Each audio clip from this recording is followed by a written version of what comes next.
உடல் எடையை குறைப்பதாக முறையான அனுமதி இல்லாமல் போலியாக நடத்தி வரும் தனியார் நிறுவனத்தை உடனடியாக மூட வேண்டும் என்றும் பாதிப்புக்குள்ளான பெண்மணிக்கு 5 லட்சம் ரூபாய் நஷ்டஈடு வழங்க வேண்டும் என்று சென்னை நுகர்வோர் நீதிமன்றம் உத்தரவிட்டிருக்கிறது. இது தொடர்பான கூடுதல் விவரங்களை வழங்குகிறார் செய்தியாளர் ஆனந்த். வணக்கம், விவரங்களை வழங்கலாம்.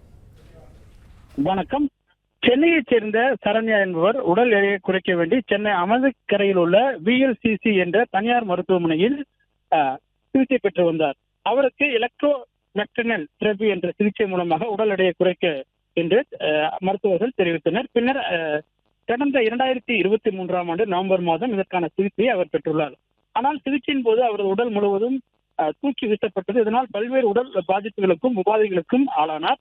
இதனையடுத்து அவர் சென்னையில் உள்ள உயர்தர மருத்துவமனையில் சிகிச்சை பெற்று வருகிறார். இந்த நிலையில் தமக்கு அளிக்கப்பட்ட சிகிச்சைகள் பல்வேறு குறைபாடுகள் இருப்பதால் தேவை குறைபாட்டிற்காக சென்னை மாவட்ட வடக்கு நுகர்வோர் நீதிமன்றத்தில்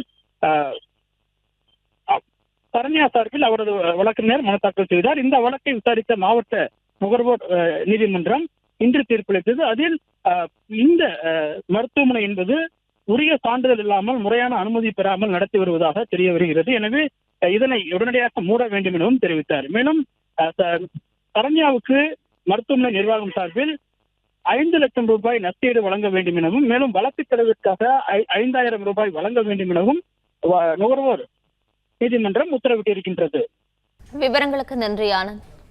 பிளே ஸ்டோர் மற்றும் ஆப் ஸ்டோரில் இருந்து பாலிமர் செயலியை QR கோடு மூலம் பதிவிறக்கம் செய்யுங்கள். செய்திகளை உடனுக்குடன் பெறுங்கள்.